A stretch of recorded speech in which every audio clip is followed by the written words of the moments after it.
Pour en parler, on va parler du centre-ville comme tel avec Glenn Castagnera, qui est directeur général de Montréal Centre-ville, qui est avec nous. Monsieur Castagnera, bonjour. Bonjour à vous. On s'est souvent parlé de propreté à Montréal. C'est comme malheureux que ça ne change pas. Derrière vous, au moins, c'est propre à l'heure où on se parle actuellement. À quel point la ville a son rôle, les commerces ont leur rôle, puis surtout peut-être les citoyens ont leur rôle? Bien, c'est sûr que tout le monde a un rôle. Il faut savoir, là, quand vous voyez des ordures qui traînent sur le bord de la rue, c'est pas la nature qui reprend ses droits, hein, c'est quelqu'un qui les a mis là. Mais chacun a une responsabilité. Puis je vous dirais que la ville ici a peut-être la plus grande responsabilité, c'est celle de l'exemplarité et celle de l'opérationnel. Hein? Pensez un peu, si vous êtes un parent, pensez à vos enfants, là, quiconque a des enfants. Si vous voulez que la maison soit propre, la chambre soit propre, c'est parce que vous insistez. Puis il y a un système de carottes et de bâtons. Hein? Un petit cadeau quand on garde ça propre, puis des conséquences quand on garde ça sale. Alors ça, c'est extrêmement important. Mais je vous dirais, peut-être le plus important, c'est de le reconnaître quand on a un problème.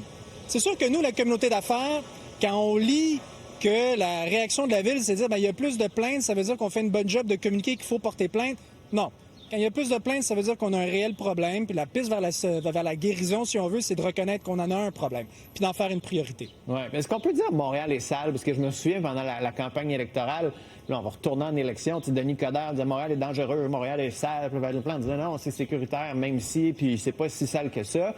Puis là, les gens vont dire, les médias, on le sait bien, vous allez dans 4 rues, vous prenez des photos de poubelles, puis vous faites comme si toute la ville était sale. C'est pas vrai que toute la ville est sale. Mais il y a des quartiers, comme on voit, où c'est pas juste sale, c'est dégueulasse. En effet, puis écoutez, j'habite moi-même dans un quartier central où ça arrive souvent que si on veut se promener avec les enfants, on change de quartier carrément parce qu'à un moment donné, c'est pas vrai qu'on va sauter par-dessus un parcours à obstacles de sacs de poubelle pour aller au parc avec les enfants. Alors, c'est réellement un problème.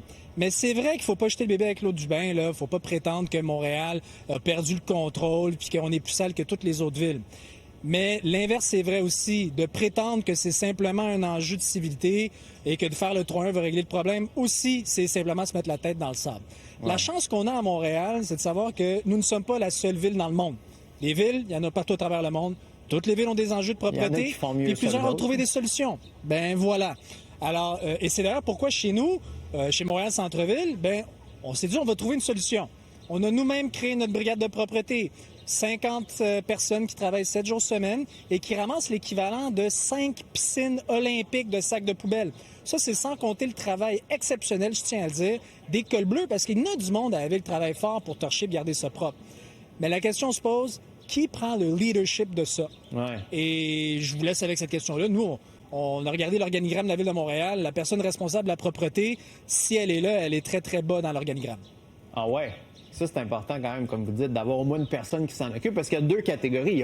Il y a les commerces. En fait, il y a 3 catégories. Il y a les commerces, il y a les poubelles municipales, des fois, qui sont complètement remplies, puis c'est écrit, si c'est plein, mettez rien dessus, mais en même temps, le monde veut jeter leurs déchets avec le fond. Puis tu as les citoyens qui sortent des poubelles dans des sacs, des fois dans des petits sacs d'épicerie ou dans des restants de sacs qui se font gruger par les écureuils. Puis je pense que ce matin, il y a quelqu'un qui disait, c'est un peu aussi comme si ça devenait un aimant. Quelqu'un est cochon, ça incite les voisins à être encore plus cochons, mais là, tout le monde devient cochon. C'est le cercle vicieux, puis c'est un phénomène qu'on voit constamment. Et je vous mets au défi, sortez un sac de poubelle dans votre maison, là, quand c'est pas le jour des poubelles, et comptez le nombre d'heures que ça va prendre avant qu'il double, triple, quadruple même. Alors, c'est un peu le phénomène là, qu'on appelle ça la vitre brisée. Et d'où l'importance du leadership d'une municipalité. Parce que plus c'est propre, plus ça reste propre. Ouais. Mais plus c'est sale, plus ça se salit. Et c'est pourquoi, nous, notre attente, du moins, c'est vraiment qu'il y a une prise de connaissance de dire on a un problème, il faut le régler. Et d'autres villes l'ont fait. Là. Pensez entre autres à New York. Là. New York a des graves problèmes de propreté. New York en a fait une priorité. On a même trouvé des nouvelles solutions pour leur gestion des ordures. Pensez à Paris. Paris s'est transformé de façon assez radicale dans les dernières années. Ils ont des brigades de propreté permanentes aux 4 coins de la ville. Et c'est efficace. Alors, à un moment donné, peut-être pas besoin d'une grande commission d'enquête, là, mais d'aller voir les meilleures pratiques et les appliquer ici à Montréal. Puis on s'en va en élection de toute façon au cours des prochains mois. Fait qu'on va sûrement en reparler. Mais ce qui est un peu hallucinant, si je me disais au printemps, on va en parler là, ça va régler le problème. Puis ce problème-là fait juste continuer. Là. Bien, donner un bon exemple, parler du printemps.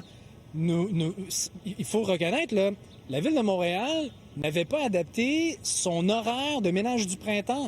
Hein, on attendait le mois de mars avant de recommencer à nettoyer les trottoirs. Vous savez, Et je prends l'exemple de notre brigade, elle travaille 12 mois par année. On n'attend pas la fonte des neiges pour faire le ménage du printemps. Le ménage, ça se fait tous les jours, 12 mois par année. Glenn Castagnera, merci beaucoup d'avoir été là. Au plaisir de se reparler. Plaisir.